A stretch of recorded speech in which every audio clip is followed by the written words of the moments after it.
All right, thank you guys for coming. I'm Kate Hayden with the Charles City Press. I want to thank you for coming back. This is crazy that we got started in March and now we're at the end of November and planning our December talks. Thank you for coming and for supporting us. That's just been wonderful. For those of viewers on Public Access Network, I want to remind you that you can find Cedar Talks on Facebook at Cedar Talks Charles City. Our next meeting will be December 14th, which is different from every month.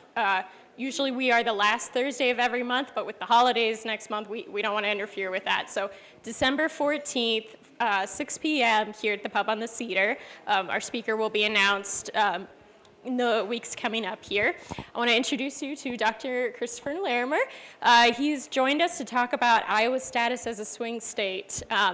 Just a quick reminder, you've got note cards and pens in front of you in case you want to take notes, write down questions, doodle a little bit, whatever helps you. And as always, you can email me or leave your note cards here with any thoughts or suggestions. All right, thank you for joining us. Well, thank you very much for the invitation. I was talking to Kate about this, and I think this is a fantastic forum, fantastic series. So thank you, Kate, for the invitation. Thank you for hosting this. I was excited to come up and talk about this. I just noticed your Packers vest. Sorry about that, but I'm a Bears fan, so not that I have much to talk about. But it's nice to be back up in Charles City too. I grew up in Elkader, Iowa, and then moved in right before my freshman year of high school. We moved to Owine, and so I'm an Owine High School graduate. So used to come up here quite often for basketball, golf, some other things, so it's nice to be up in Charles City. What I want to talk about today, and I mentioned this to Kate in the email, is that I'm going to try to sort of bombard you or overwhelm you with a lot of different charts. And the idea here is to talk about voter trends in Iowa, and a lot of this I've done with Donna Hoffman, who's our department head. We've worked on several book chapters looking at just different voter trends in Iowa, statewide, or within the 1st Congressional District here. But really to talk about some of the data that's a little bit more telling about voter trends in Iowa, and really get at the instability there is in terms of voter trends, particularly recently, but also there's still a lot of stability.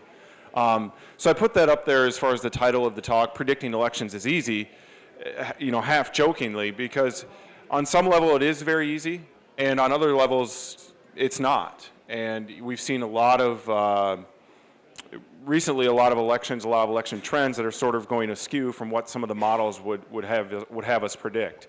As a political scientist, when I give some of these talks, I always feel the need to try to defend political science following this last election. And I'll do that very briefly, but for political scientists, predicting something like the presidential election is something we do often, but we don't try to make it very complicated. So our forecasting models for predicting the two-party vote, percent two-party vote for a particular candidate, come down to 3 variables. We use presidential approval, we use economic growth in the second quarter of the election year, and we look at who the current occupant in the White House is.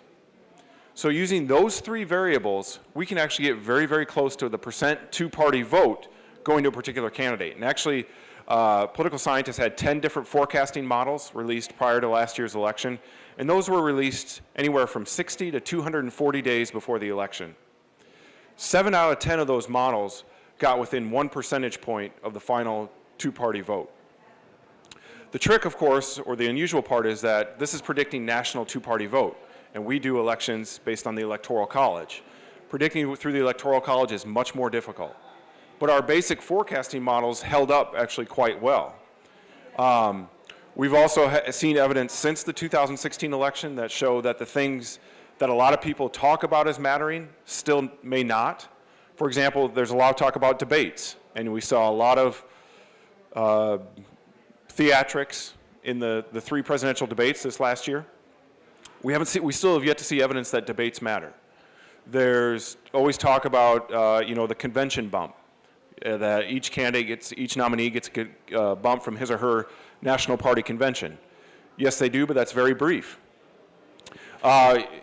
And this last election, there was a lot of talk about the Comey email, right? The email from FBI Director James Comey the week before the election. Well, actually, there was a paper that was released not too long ago by a couple of political scientists that looked at people's intention to vote for Hillary Clinton, starting back in mid-July of last year, all the way through Election Day. And they were trying to predict what predicted changes in a voter's intention to vote for Hillary Clinton. And so they threw in a bunch of variables, including a variable for the release of the James Comey email, the first and second presidential debate, the National Democratic Convention. There was no effect for any of those. It still came down to partisanship, presidential approval.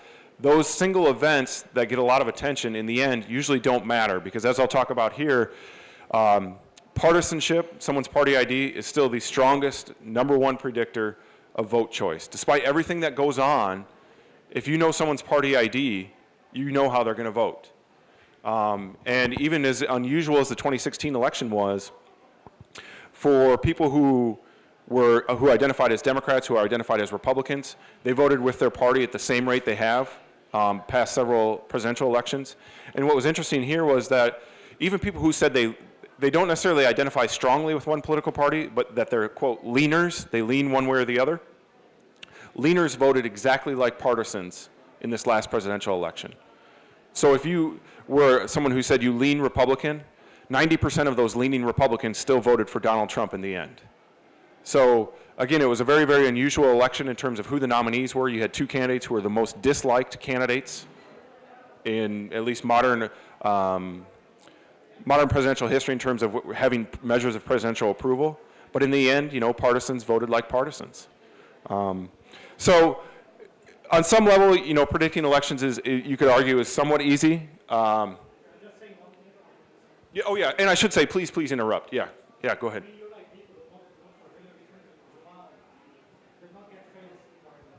Right.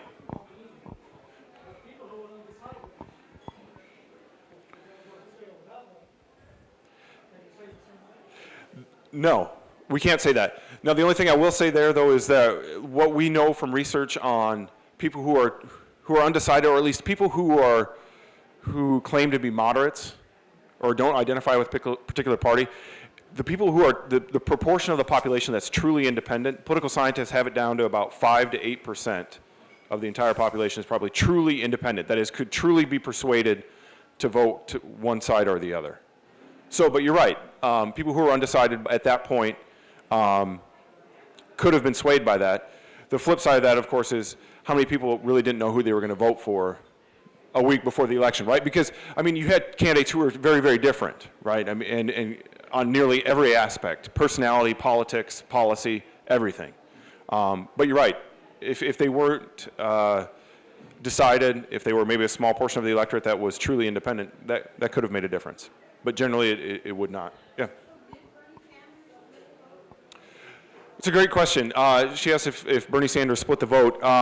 From what I've seen, is that the people who voted or who caucused for Bernie Sanders, they were not true Democrats in the sense that they had the same beliefs on policies as most Democrats do. They're a little bit, they didn't quite fit into what you would think of as a general Democratic voter. So there's a question there about not only were these regular voters, there's been some question about that in terms of these were people who don't normally show up. So it wasn't like they were Sanders voters were taking votes away from Hillary Clinton, because we don't know if these were regular voters, and they weren't necessarily, quote, regular Democrats in terms of their views on some issues. I don't think, not enough to make a big enough difference. Now, it's hard to answer because you have Wisconsin, Michigan, and Pennsylvania that were so close in terms of the 100,000 votes that decide those three states. It's possible. I just haven't seen a lot of definitive evidence to say, yes, this was Bernie Sanders. Democrats can blame Bernie Sanders for this.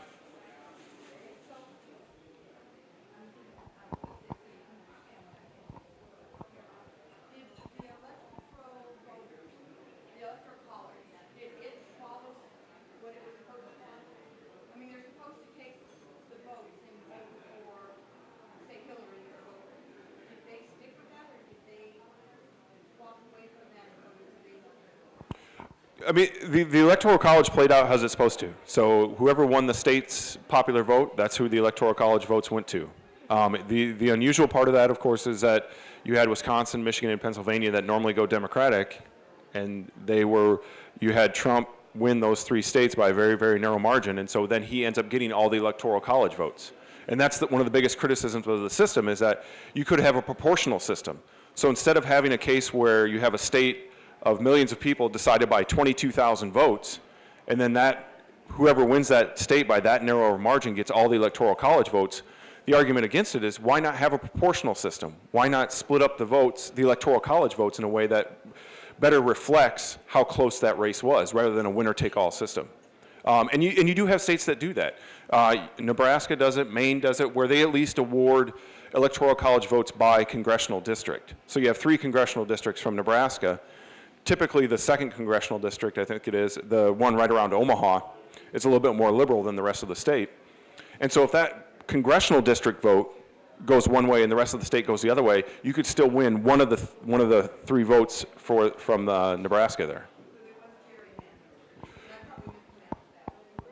A lot of people will blame gerrymandering for the rise in partisanship that we see. We see the extreme partisanship, right? And we see members of Congress, in terms of Democrats and Republicans, getting further and further apart. For people who study roll call votes of member of Congress, what they found is that they're more polarized than ever. And when I say that, I mean that in the past there used to be, if you can think of kind of a curve representing Democrats in Congress and another curve representing Republicans in Congress, there used to be some overlap there where you had moderate Democrats and moderate Republicans in Congress. Now what they found is that there's complete separation. There's a giant gap between the 2 groups. There is no overlap. Votes are much more polarized. You're seeing most votes are party line votes. And a lot of people will point to gerrymandering, right? That it's the way states draw their congressional district lines is to blame for this hyper-partisanship. Political scientists actually say, no, that's wrong. They say all you have to do is look at the United States Senate, right? Every state gets 2 US senators. So there's no gerrymandering there at all, right? Because every state gets 2. And yet in the United States Senate is just as polarized as ever. So it's more than just gerrymandering. And you can look at, I always use Iowa as the example because Iowa has a nonpartisan redistricting process, right? Our Legislative Services Agency actually draws the district lines in Iowa. It's not the state legislature, and that's unlike every other state in the country. And state legislators have no say over that process. So what happens is the Legislative Services Agency gets the report from the Census Bureau.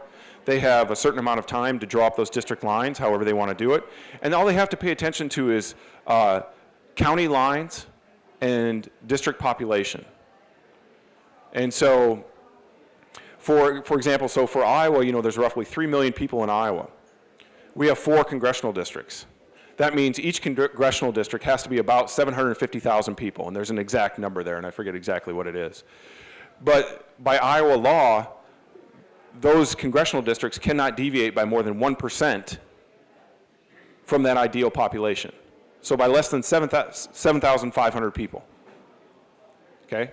And they can't divide counties in Iowa by congressional districts. So if you look at the congressional districts in Iowa, there's no divisions within counties. So if you're work for the Legislative Services Agency, you have to draw up 4 districts in Iowa that stay within 7,500 people of the other 3, and you can't divide counties. And yet in Iowa, we still have people like Steve King, who is going to continue to be reelected. You have Dave Loebsack, who is further to the left. And so you still see polarization, and you still see polarization within the electorate. We see that voters are moving further and further apart. That there's what political scientists call negative partisanship. That you have, it's not just identifying with one particular party, it's actually you're more identifying against the other party, and people's views of the other party are becoming much more negative. So, I don't think gerrymandering is the reason behind polarization. Yeah. Just to be clear, a member of the Electoral College can vote their conscience. They're not required by law to vote. That's right. That's right. And every year, in every presidential cycle, we do have a few electors who decide, I'm going to go vote for whomever. And it typically doesn't matter. Yeah. Yep. On which on the gerrymandering or? You know, I think my view is probably different because I live in Iowa and I grew up in Iowa. I love the fact that candidates come to Iowa, right? I love being able to see candidates. If we get rid of the Electoral College, say, because you can have skewed outcomes like what we had in 2016, or outcomes that don't necessarily reflect the popular vote. If we get rid of that and just go basic on pure popular vote across the country, candidates would never come to Iowa, right? They would go to New York, they'd go to California, and just try to rack up their margins there, right? Because if you, right now, the way it's set up is if you win New York by 2 million votes, like Hillary did, she gets all the Electoral College votes, but that's a waste of resources with the Electoral College, right? Because you only need to win a state by 1 vote to get all those Electoral College votes. So if we get rid of it, the danger is that candidates won't come back to Iowa. I think there are political scientists who say we should go to the national popular vote. I'm not one of them because I live here and I love seeing the candidates come here. I love being able to watch them up close because people in other states just don't get that opportunity. So, what's that? Do we want them to have 3 million more votes? Oh, I'm sorry.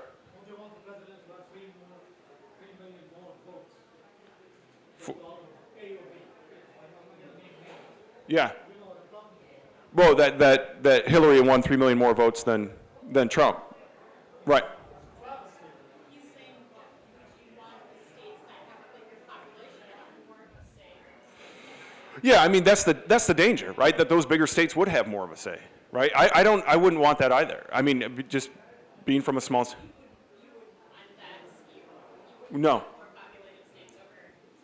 No, I love what smaller states force presidential candidates to have to do, right? They have to come here, and I can't remember how many. The candidates came here last year, right? They were in Charles City at least once, right? Yeah, the nominees by the end, or at least Hillary was, right? I think. No, Hillary was. Oh, she was in Osage.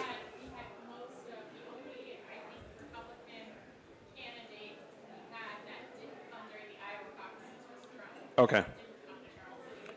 Yeah. So I like what a state like Iowa forces candidates to do, right? They have to get down, they have to shake hands, they have to do retail politics, press the flesh in terms of shaking hands. I like that they have to do that. But you can't, the electoral college serves a purpose because you can't have 3 large metropolitan cities dictating policy for 85% of the geography of the United States. Right, and that's the danger, right?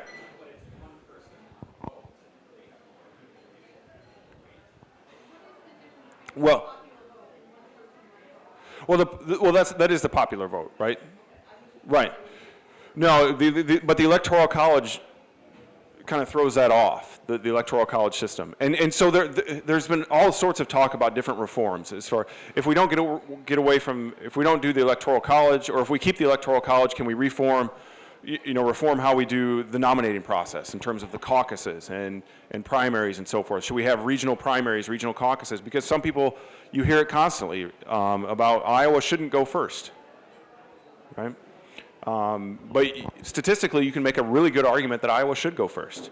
And political scientists have done this, and there's a paper that's a little bit dated now, but it looked at 50 different variables for each state in terms of social variables, demographic variables, economic variables, average those across all states and within each state, and Iowa turned out to be about 13th most average state in the country. The number one was Kansas, and I don't think anybody thinks that Kansas is probably the best place to start a presidential nominating process, right? But wherever you would start, you would get a different outcome, right? If the process started in Texas, if it started in Georgia, if it started in Oregon, you would get very different candidates doing very well. So I think there are changes you can make with the Electoral College. I think proportional system might help, but I want to make sure, at least in terms of the nominating process, that Iowa stays where it is.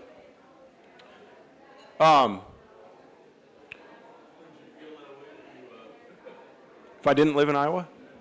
maybe. But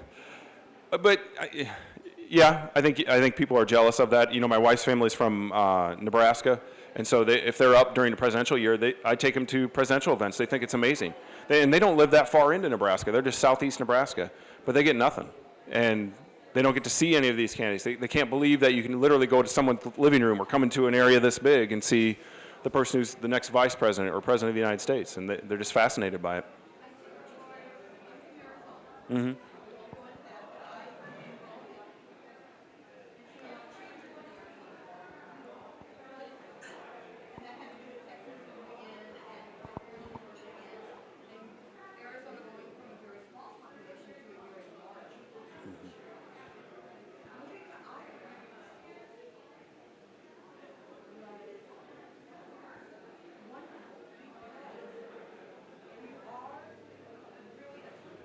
Yeah.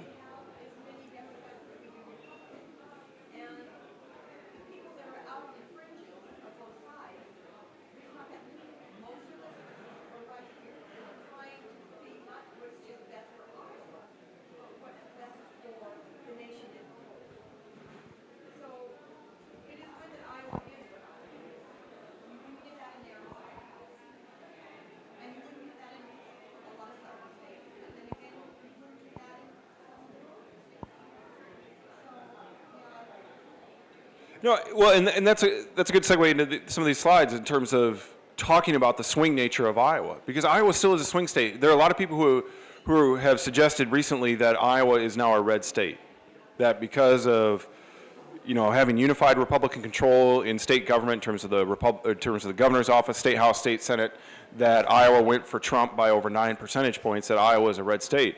I don't say that. My colleague Donna Hoffman does not say that. We've argued that in print and in other places that Iowa is not a red state. And we don't say that from a partisan angle. We say it based on what we've seen in terms of voter trends, that we just don't have enough data yet to know if Iowa is a red state. Iowa's been under Republican control and governorship 45 years, except for a couple of short terms by Democrats. So it's got to be a red state. Well, I mean, there were 12 years of Democratic rule. Out of the last 45, or Yeah. Yeah. Where we would push back is that looking down the road, it's going to be harder for Republicans to we would argue it's going to be harder for Republicans to win statewide office, and just in terms of the shifting populations. Yeah, right, because rural areas are losing populations. You're seeing the bigger counties that I'll talk about up here gaining populations, and it's particularly the demographic of 18 to 44 is growing, right? And that's generally a population that's probably going to lean a little bit more further to the left. And so I think long term it's going to be harder for a Republican candidate. I put this up here because these are the 8 states that are generally considered swing states. And so what the numbers represent here are, this is taking the average proportion of the vote within each of these 8 states for 2008 and 2012, and then looking how that is different from what happened in 2016. So in the case of Iowa, Obama won all 8 of these states in 2008 and 2012. But in the case of Iowa, right, he wins Iowa by over 9 points in 2008, by over 5 points in 2012, and then you have, so it's, wins those in those 2 elections by 7 points, and then you have Trump win by 9 points in 2016, right? So, this is where most of the media attention was on Pennsylvania, Wisconsin, and Michigan. I would argue it should have been on Iowa, because Iowa swung the most of any state in 2016.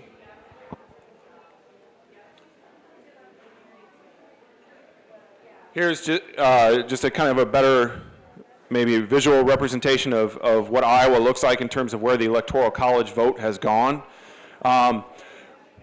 What's interesting here is if you start to look at the last 5 elections, so since 2000, and you look at the difference here, that's the percentage point difference between the 2 candidates. And obviously in 2000, 2004, you had the state decided by less than 1 percentage point. And in both those elections, it was about 4,000 votes and 10,000 votes out of about 1.5 million votes cast. And so very close race there. 2008, Obama wins big. 2012, still pretty comfortable margin, and then obviously you flip back in 2016. So I think you could argue at the presidential level that Iowa is still a swing state. It's still possible for a Democrat or Republican to win. Last year, again, as I said, you know, what was unusual is you had two very historically unpopular candidates. And so we'll see what it looks like going forward. Yes, sorry. Iowa's losing. Well, our population is pretty much maintaining at this point. It's been about 2.9 to 3 million for the last 20 years. Right, but the other parts of the country are gaining. Yeah, southwest, southeast parts of the country are gaining, and as a result, we're losing seats. What I have up here is, and probably not the best table, but this is for the 4 to 5 congressional districts in Iowa. We had 5 up until through 2010, of course, and then we lost that 5th congressional seat. But what this shows is the margin of victory for members of Congress in each one of those seats for the last 16 years. And you see that the 1st and 2nd congressional district, which have generally been eastern Iowa, even before and after redistricting, those are close races. And you have very close party registration in most of the counties in those races. And you're going to continue to see that going forward. One of the things that Don and I are working on is trying to understand what is going on in our own district, right? We're political scientists, and we still have no idea what's going on in the 1st congressional district in terms of elections, right? Because you have a Republican representing a, quote, a leaning Democratic district. I think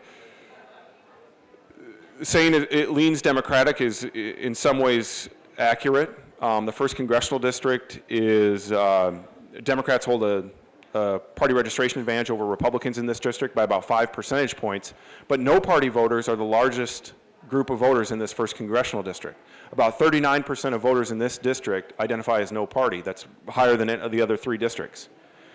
And what I think what we're missing as political scientists is that we need to understand in what direction do those no party voters lean? And that's where Donna and I are trying to go next with some of our research, is trying to understand, okay, yeah, these people identify as no party voters, but if we really push them, are they actually leaning one way or the other? And so you see national pundits talking about how this is a Democratic leaning district, and they're confused by why someone like Rod Blum, a Republican, could win. I think the answer is in those no party voters. We just don't know enough about those no party voters. And as I'll show, if I get to the last slide, I looked at Floyd County since 2000, and actually Floyd County has it's one of the top 5 most no-party counties in the state of Iowa. In other words, on average, about 40 to 42% of this county identifies as no party. Voters in this county identify as no party. So as you leave tonight or in the next few weeks, and you know someone who's a no party voter, push them to tell you what party they register for, or what party they would vote for, and then give me a call and let me know, and then I can use that.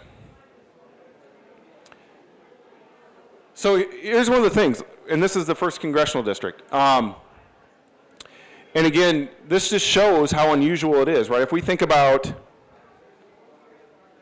what we know about elections, right? So a presidential election, that's higher turnout election, that's usually favorable toward the Democratic candidate, right? Because you have a more diverse set of voters coming out. And yet what we saw, if we look at 2014 versus 2016, is that you saw Rod Blum's advantage go up from a midterm year to a presidential election year, right? Turnout was higher, and yet a Republican did better.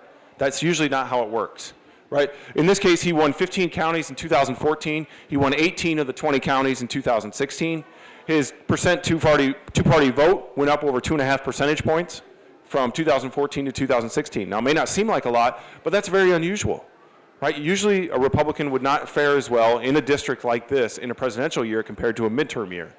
And yet, we saw the exact opposite.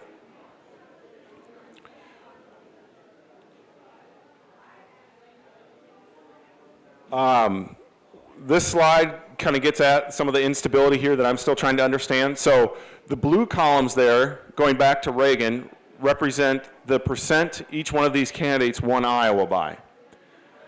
The orange column represents their approval in the state of Iowa in that first poll that went out after they were elected president. So in the case, if we look at Ronald Reagan, he wins Iowa by 12.7 points. His approval in Iowa is he's only +4. If we look at Obama, wins Iowa by 9.5 points in 2008. His approval rating is 68% in Iowa right after he gets into office. President Trump wins Iowa by 9 points. The first poll in Iowa about his approval rating shows him to be at 42%. So it's hard to understand exactly what's going on because you have a mismatch here in terms of the percent that Iowans go for a particular candidate and then what they say about in terms of do they approve or disapprove of this person once they're elected to office. Doesn't that say something about the competition? Oh yeah. Yes, absolutely. And that's one of the big things that when you try to understand state votes is, and particularly when you talk about predicting U.S. House elections or gubernatorial elections, is you have to look at the strength of the challenger, right? Have to understand who they're running against. Absolutely.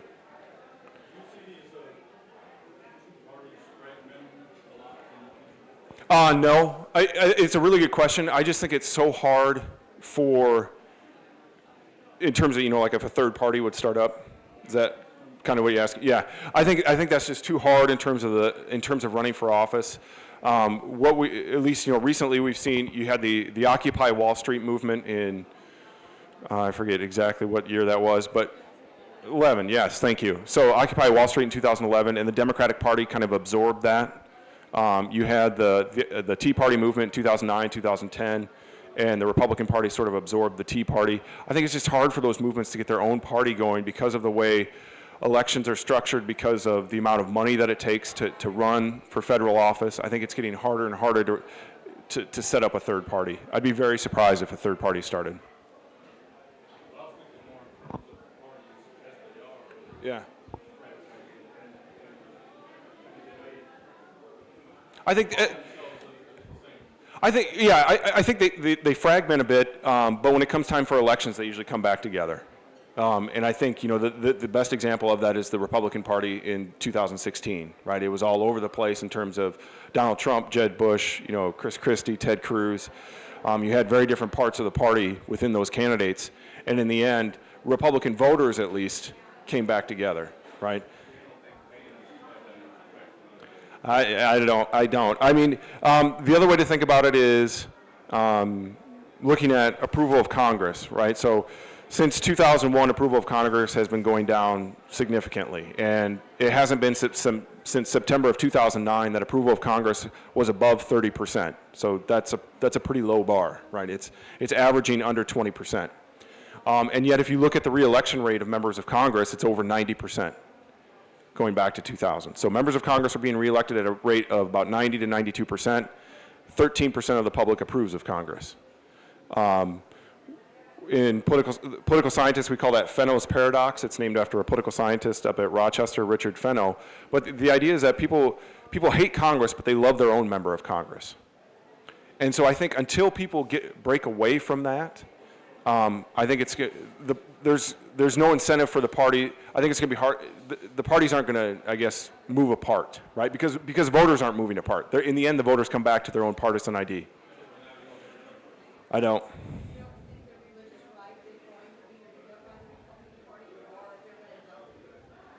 I think they'll beat up on the Republican Party in the nominating process like they always do. And you see different types of candidates in Iowa from the religious right do well. But by the time you get to the general election, even as much as the religious right might be frustrated with the Republican Party, the fact that the religious right came around for someone like Donald Trump, I mean, suggests that, that there may be frustrations, but it's hard to get people to vote against their party ID. I mean, and if you take nothing else from this, is that voter persuasion is almost a waste of time. There is a tremendous amount of research out there now talking about trying to persuade people to vote a certain way. You really can't, you can persuade people to vote for their own party ID, but candidates and campaigns focus more on voter mobilization. They are not trying to persuade a Democrat to vote Republican or a Republican to vote Democrat. They're trying to get people out to vote who are part of their party. What's that?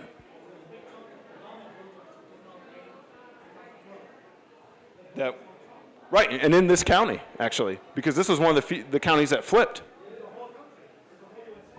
Yeah, I think part of that is it's unfavorability toward Hillary Clinton, toward Donald Trump, but do we really know to what extent those people were not just registered no party, registered independent? I think you can have unique candidates like a Barack Obama that's going to have a little bit broader appeal, but generally campaigns are not going to focus on trying to persuade a Democrat to vote Republican or a Republican to vote Democrat. It's more about the candidates. Yeah.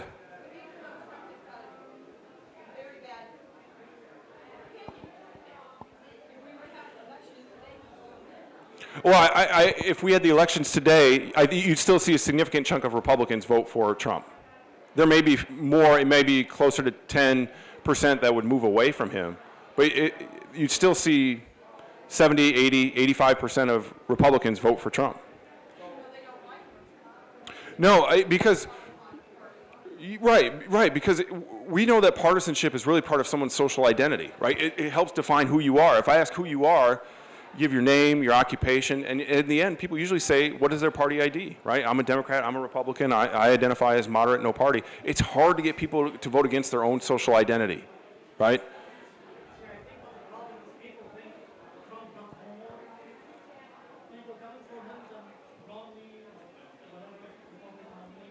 Yeah.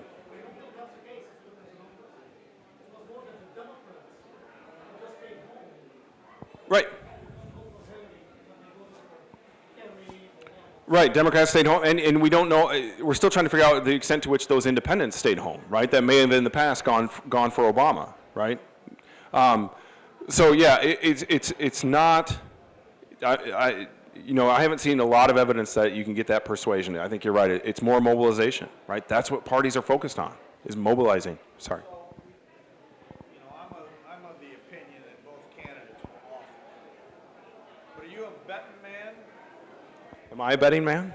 No. What's the over-under? I've been wrong on several elections, so that's why I feel comfortable talking about this. Both parties are fractured. But what's the over-under on the fractured Republican Party not getting their doors blown off in 3 years? I think it's too early to tell. I mean, you would expect the Republican Party to have a tough year next year. Just because in midterm years, the president's party always loses, or almost always loses. The other predictor of how a president's party does in a midterm election year is presidential approval. That's underwater right now. And the other one is the generic ballot test, where you ask people, who do you intend to vote for your member of Congress, a Democrat or Republican? And right now that's heavily favored in Democrats. So, I think the midterm year is going to be slightly favorable to Democrats. 2020, I have no idea. I mean, I can tell you, like I said, you can look at those three variables as far as approval, who holds the White House, and economic growth in 2019, 2020, and get a good sense maybe. But I think it comes down to what you said earlier with who's the challenger, right? Is it going to be two unpopular candidates again, or are you going to have an Obama-like candidate that seems to appeal to a broader electorate? How much does incumbency sway the balance? Incumbency matters quite a bit. I think it matters more in Iowa than in other places, and I've actually done some research on governors in Iowa, which you mentioned earlier, to talk about the incumbency advantage that candidates have in Iowa. I think it's more so here than it is in other states. Yeah. How confident can we be when we say this group didn't come out to vote, this other group came out to vote stronger than they did before, when that has to be the result of exit polls, right? Yep. And all the exit polls last time in the national election were way off. Either that or the general media just ignored what the exit polls actually did. Yeah, right. It does have to be exit polls. The way we get close to that is we use the official voter file for the state of Iowa. And so what's in that is, and Don and I use this for our own research, is, if you just do active voters in the state, you get about 2 million names. It has names, address, and unlike a lot of other states, it has your party ID in the voter file. So that's public record. And then within that voter file, it also has your vote history for the last 5 presidential elections, last 5 primaries, primary elections, last 5 gubernatorial elections, last 5, city elections, school elections, and so forth. So you can get a good idea of people who are regular voters in primaries or general elections and their party ID, did they actually turn out to vote, right? And so then you get a pretty good idea, because you can just look at their party ID, who they probably voted for. So that's how we try to get at it. But you're right, without knowing vote choice, we don't know. But that's how we try to get at it. We look at, people who voted for the last 5 presidential elections, that's probably a regular voter. And if they generally participate in midterm elections, and their party ID is Democrat and it stayed Democrat, they probably voted for Hillary Clinton, right? So that's how we try to get at it.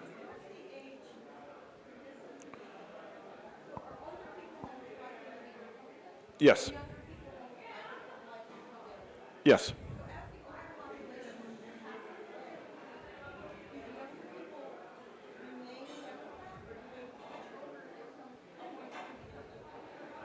Well, I mean, generally, yeah, the older voters are slightly more conservative, and so if you talk about, you think about midterm elections, that generally tends to be an older electorate that shows up. They're more regular voters. That tends to be slightly more conservative. But younger voters are slightly more Democratic. I've seen more evidence that younger voters now, millennials, they're actually even more libertarian than Democrat or Republican. I'm not sure we know exactly how that's going to play out. But yeah, you're right. I mean, older voters are generally more conservative. So if you have an older population like we do in Iowa, it can skew to the right. But as we were talking, as that older population, as the rural population starts to decline, and you see a younger electorate, particularly more concentrated in urban areas, I think you're going to see more Democratic candidates doing well in Iowa on statewide elections.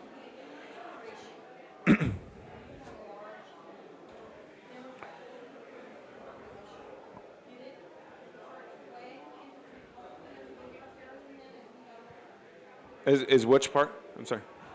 My population, my age group. Yeah. They were mainly in the 70s and 80s Democrat. As the 90s and 2000s, did they start swinging over? They may have. They may have. It depends on how strong and how active they were when they were younger. Part of it is your socialization. So what did you talk about politics with your parents when you were a kid? Were your parents politically active? What party were they politically active with? How, and how soon did you start being a voter and getting politically active, right?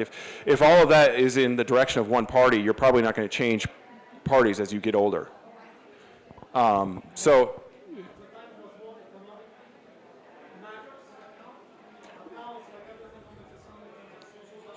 Yeah, a lot of it's social value. I mean, but for a lot of younger voters, I mean, students at UNI, a lot of the social issues aren't issues for them.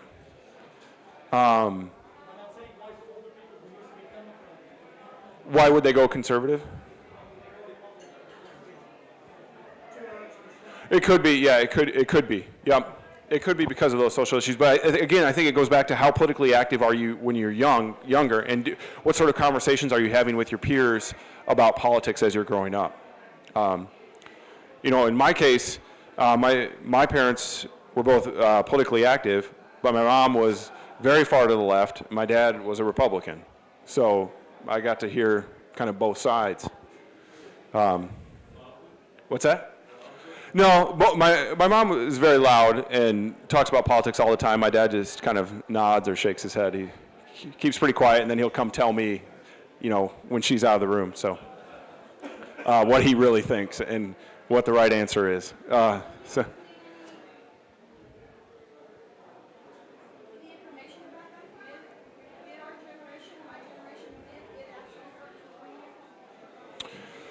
I haven't seen anything if it actually started to change Republican. I mean, because again, if you're voting when you're 22, 24, 26, and you're voting for Democratic candidates, you're probably not going to change who you're going to vote for as you get to 30, 32. You might, right, because we don't know vote choice, but generally we can look at party ID, but generally party ID is pretty stable over time.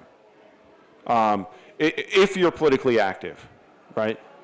Because again, it's part of who you are, right? It's part of your social identity. Yeah, I'm not sure on the exact numbers. It's a really good question. I'd be surprised, though, if there was a lot of fluctuation there. So, how are we doing on time? I have a couple of things I was going to point out. Okay. Oh, so wrap it up. Okay. Okay. Okay. Well, I'll skip a couple of these really fast because I want to get to this. So here's about governors. So here, as you mentioned, the number of governors elected. There are 14 states that do not have term limits on governors. 36 states do.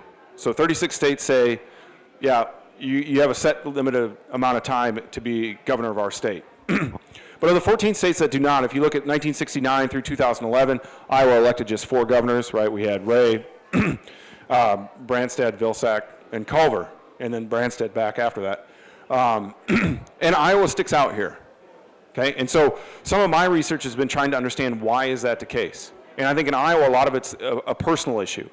That is, Iowans seem to give candidates the benefit of the doubt if you get out and talk to them, right? So when you predict gubernatorial elections, one of the variables we use is what's people's perception of the relative economy? In other words, how well is Iowa's economy doing relative to Nebraska or Illinois? And thankfully, we're not doing as badly as Illinois. Right, but how is Iowa doing? And you know, in Iowa we've had bad economies, right? The farm crisis in '86, or the recession in '91, or the economic downturn in 2001, 2002, or the economic downturn in 2009, 2010. With the exception of the 2009, 2010 case, incumbent governors in Iowa won despite having economic hardship or facing economic hardship.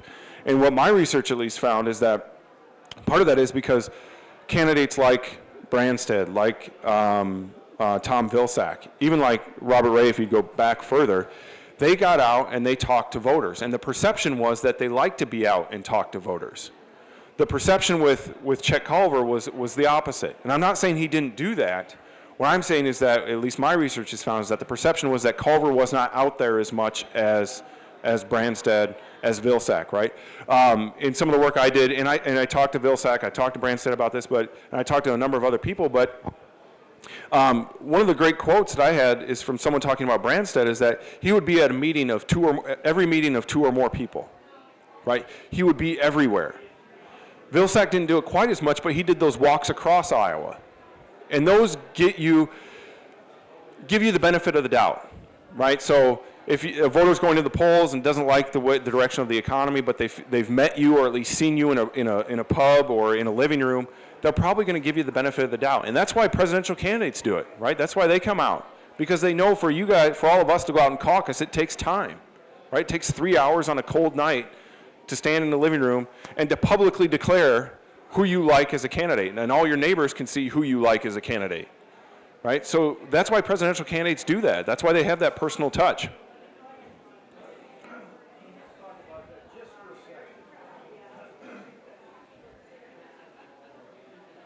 Not a whole lot of people in here remember Robert Kraft.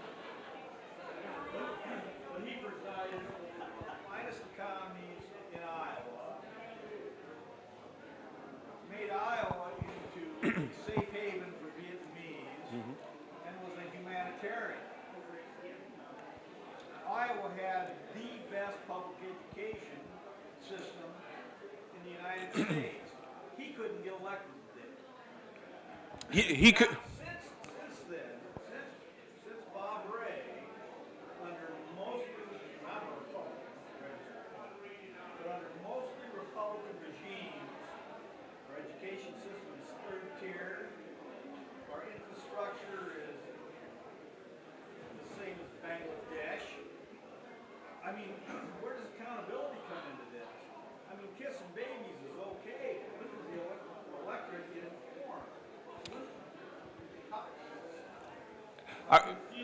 Well, I would say that all of you are probably slightly different from the average voter, and I don't mean that in any sort of positive or negative way. I just mean that I'm guessing because you're here tonight, all of you are more likely to be policy voters than people who just vote based blindly on party ID or something else, or seeing a yard sign. Most people are not policy voters. Most people do not care about policies. Most people are willing to overlook inconsistencies within their own candidate's policies, perspectives, and will vote for that person. And what we know is that most people, what they generally do when they're looking at a candidate will say, I like that candidate, and then they will project their own policy views onto that candidate and just assume that that person shares their policy views without really getting into the details of it. So well, they may be uninformed, and I'm not saying that, and I'm not making a judgment there, because it is hard to be informed, right? You have to have time, you have to have a job that allows you to read the paper, to watch the news, to stay up to date on what the candidates are saying, right? And so it is hard to be informed, and we know that time and resources are the two biggest predictors of whether or not you're a politically informed voter, right? So you're working third shift, that's hard to be informed, right? That's hard to stay up on everything that's happening, right? Particularly now with news all over the place, right? So I think part of that is just most people are not policy voters. I think they get, and I think on Robert Ray, he'd have a tough time with a primary. He might do better in a general election, but the primary, I think now would be very, very difficult. Someone else had their, nope. All right. So this is just within Iowa. This is the re-election rate of governors and senators going back to 1962. And it's no surprise, if you've lived in Iowa for a long time, you know that we re-elect folks, right? It's hard for people to be beaten. If you're an incumbent for a member of Congress, if you're an incumbent for the U.S. House, if you're an incumbent for the U.S. Senate, and if you're an incumbent governor, if you're doing certain things, you're avoiding scandal, you're going to be reelected, right? It's pretty hard.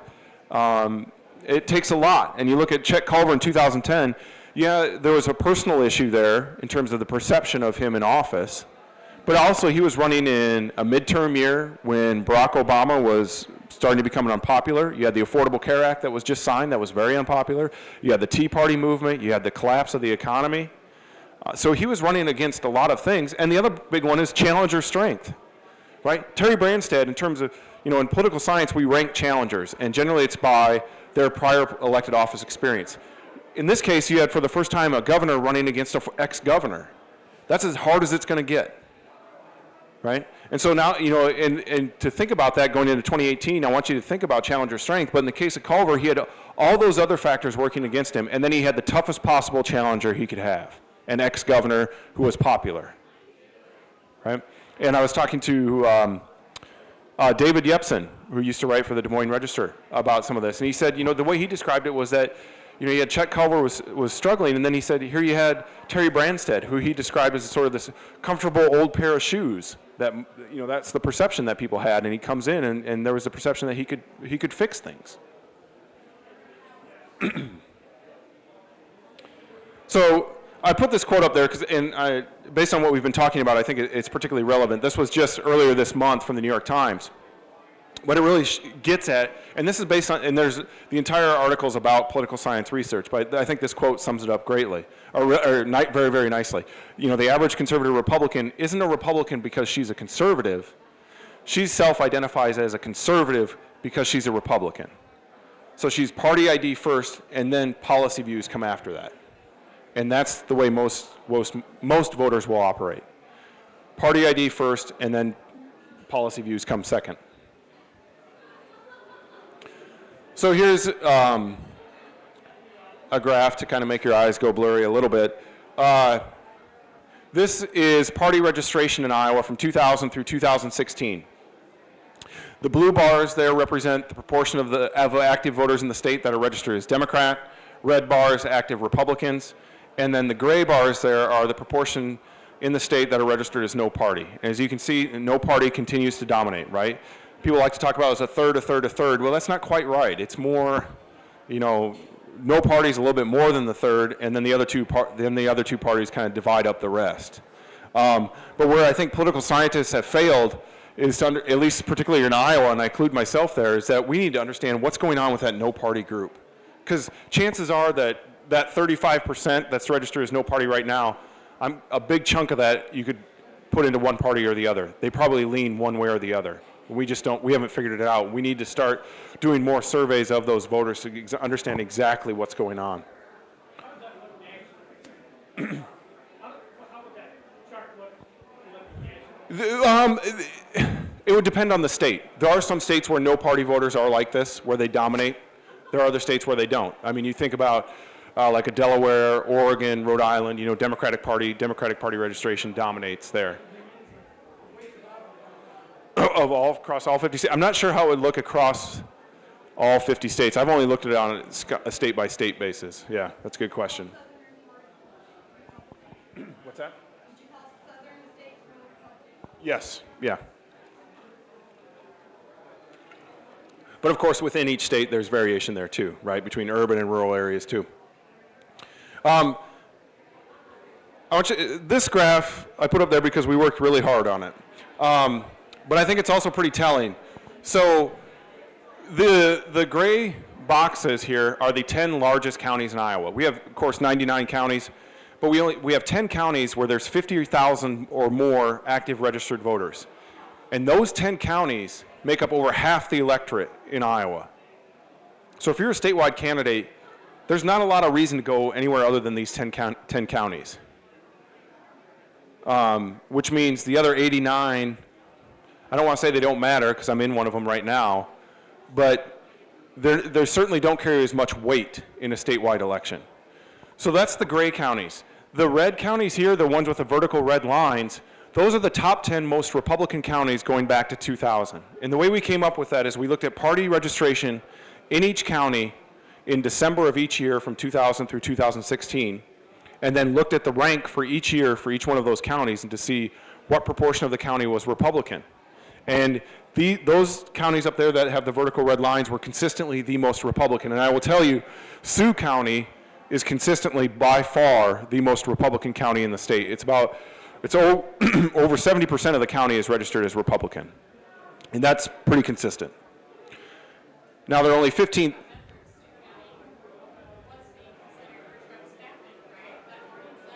Yes. Now I'm blanking on it. Sam Clovis, yes, yes. Yep. So that's not surprising. And that's also Steve King's district, right? You have 6 of the 10 counties are in Steve King's district. 6 of the 10 most Republican counties are in Steve King's district.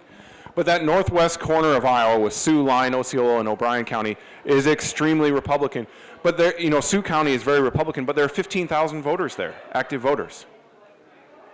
Right? So if you're a Republican candidate running for statewide office, if you're Mitt Romney or Rick Santorum, you're running in the Iowa caucuses, yeah, you could go to Sioux County and I bet you'd get a lot of clapping and cheers and everything else. And you might get 12,000 of those votes. But is it really going to matter in the end for a statewide vote count? No, it's not. Your best bet, even though it's going to be a more dangerous political environment, is to go over here to Dubuque County, Johnson County, Jackson, Lynn, Scott, and campaign in places where it's going to be harder. But even if you win 30% of the vote, you're going to still double your vote total than you would in Sioux County. And then the other counties there with the horizontal blue lines are the top 10 most Democratic counties. So some of the ones you'd expect, Johnson County, of course, Johnson County sticks out in any party registration map that you do. It is extremely Democratic. But then Polk, Jasper, you know, Dubuque, Jackson. What's interesting here is that Blackhawk, Lynn, and Scott do not show up as Democratic counties. They're actually a little bit more balanced than what you'd think.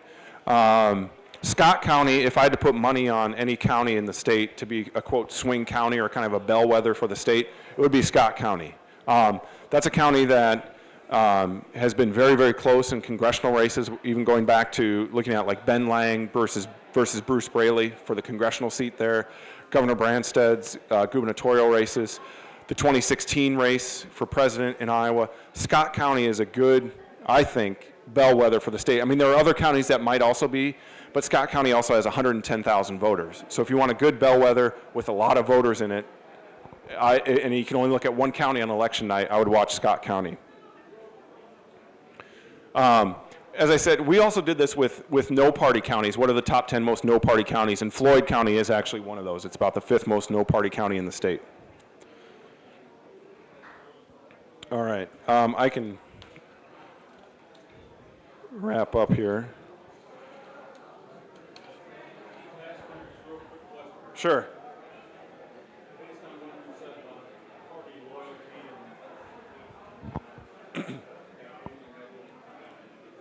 Yeah.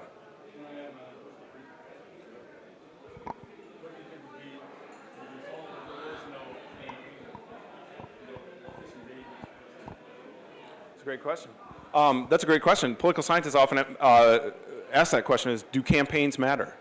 Right? I mean, 'cause that's kind of what you're asking, right? Do campaigns matter? They matter at the margins, but there's a really valid question there to the extent to which they matter. We spent $6 billion on the 2012 election, and political scientists were writing about did it matter, right? Because people will fall back into their own partisan camps. So I think it matters a little bit. There are some voters where it matters. The challenge, of course, is that if one candidate decides to campaign and the other doesn't, you can't do that, right? As a candidate, if the other one side is campaigning, you have to go out and campaign, right?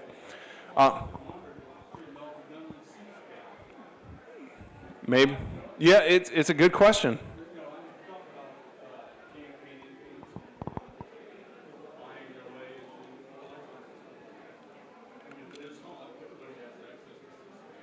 Yeah.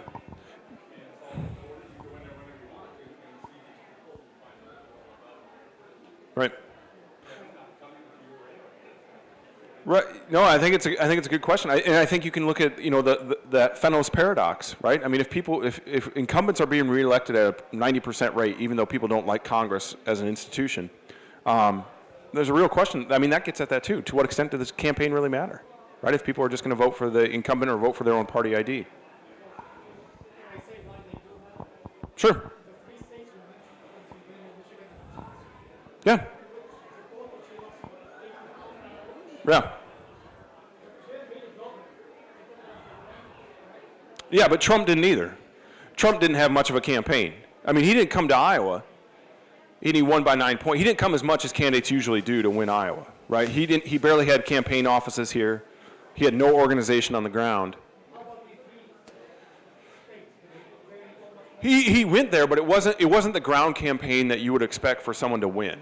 It was atypical for a winning candidate, I guess. Well, you're right, yeah. So maybe the campaign matters, but again, I think with those two candidates, they were both so unpopular. It's hard to do, but the 2016 election, Trump's wins really call into question the extent to which organization matters, because usually you would say organization really does matter, and Hillary Clinton had a much stronger ground campaign in Iowa. I mean, not as strong as some would argue it could have been, but Clinton had more offices in Iowa, more volunteers in Iowa.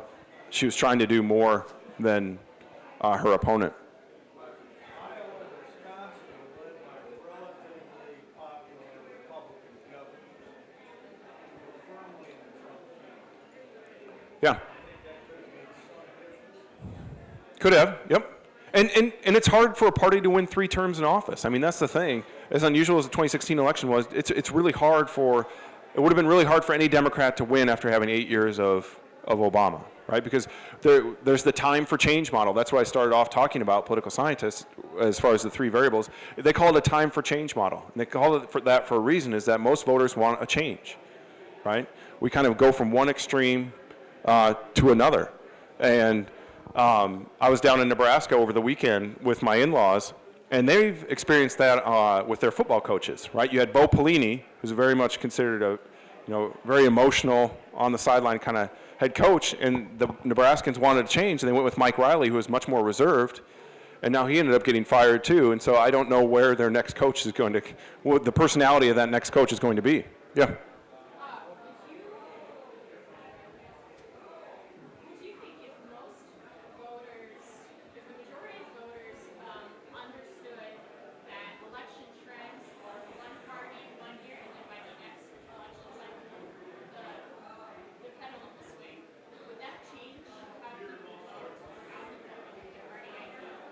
Yeah, it could. I just think that is so hard to get around. And I think this quote really speaks to that, because it's getting at confirmation bias, right? So that one of the basic concepts from psychology is that we consume or absorb information that we agree with, and we discount information we disagree with. Yeah, you believe what you want to believe, right? And what David Brooks is talking about here is he's summarizing some research that's out there, is that even for educated voters, they do this. And they actually do it in some ways more so than uneducated voters. So even if you're more educated, you're not immune from confirmation bias, right? You're not immune from discounting things you disagree with. And I think it would be impossible for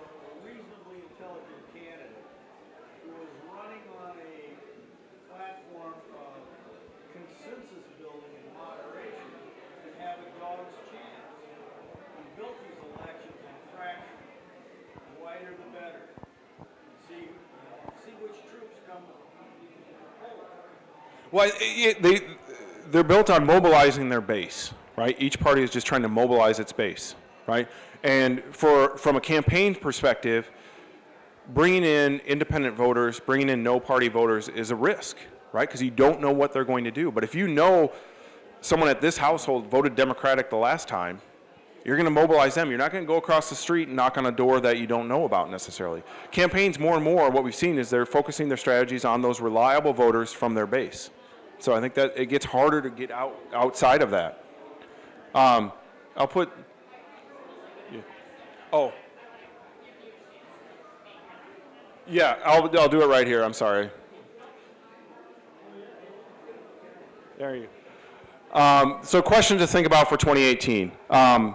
You know, generally when you're talking about races for Congress, races for governor, presidential approval is always a variable that's included in those vote choice or in those election models. So presidential approval right now is at 42%, right? The argument would be, and the past models would suggest, that that's going to be bad for the Republican Party. That's going to be bad for Republican candidates running for the U.S. House and U.S. Senate. That's going to be bad for Republican governors, someone like Kim Reynolds running for re-election. Some people have suggested, though, that Trump might be unique, that for voters, he's such a different type of president, they are actually separating him from the rest of the party in their minds when they go to the polls. I don't think we'll know that until we get to 2018. Right now, I would say that presidential approval is still going to matter. Who's the challenger? Right? That's the big one. So think about the race for governor in Iowa, right? You have Kim Reynolds, who's an incumbent. Some people like her, some people don't like her. There aren't any scandals around Kim Reynolds right now. We know that Iowans tend to re-elect incumbents on at a pretty high rate. So, you know, it would seem that 2018 would be in her favor. The flip side, of course, is that she shares party affiliation with a very unpopular president right now. There is a tough budget situation in Iowa. The economy, some people say, is doing okay. It could be doing better. So I think that's one thing we're trying to figure out with Kim Reynolds is the extent to which voters are going to associate her with the National Republican Party and with President Trump. And I think for her campaign, the challenge right now is to figure out to what extent do we want to associate ourselves with President Trump? Do we want President Trump to come to Iowa to campaign on our behalf? I think those are hard questions for the campaign. And the last one is a really simple question, but it speaks a lot to voters, is are they happy? Are people happy? Are you happy with the way things are going? Right? What's your party ID? Are you happy with how things are going? You can find out a lot about how someone's going to vote the way they answer those two questions. So I can leave it there. I'll put this up there just to show you what Iowa looked like. As far as this is county vote in 2016, 2014 for Grassley and for Branstad. Johnson County is the blue county. But, you know, what's 2018 going to look like? So you don't think Trump was state Congress and two parties would let us show his I think it is a little bit. I think his election was a little bit, but I think there was a lot of voter frustration there. From what I've seen, you know, there was some economic anxiety among voters. That was a big part of predicting a vote for Trump. But underneath some of that, I've seen a lot of studies that show that there was some racial resentment there too, that was driving some of the economic anxiety that led to a vote for Donald Trump. So I don't know. I think trying to understand Iowa, like I said, there's a lot of stability there in terms of incumbents, but there's a lot of instability in terms of where voters are going to go. This particular district was just ranked as the third or fourth most vulnerable incumbent in the entire Congress. Of the 435 members up for re-election, Rod Blum is ranked third or fourth most vulnerable in the entire country. He was ranked the 9th most vulnerable in 2016 and won by 7 points. So maybe those rankings don't mean anything, but I'll stop there. That's a lot. I'm sorry.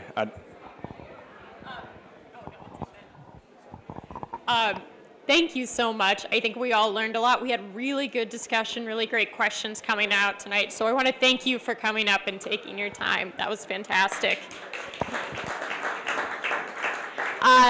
December 14th. I want to pound that in because it's not our last Thursday of the month. December 14th, December 14th, December 14th.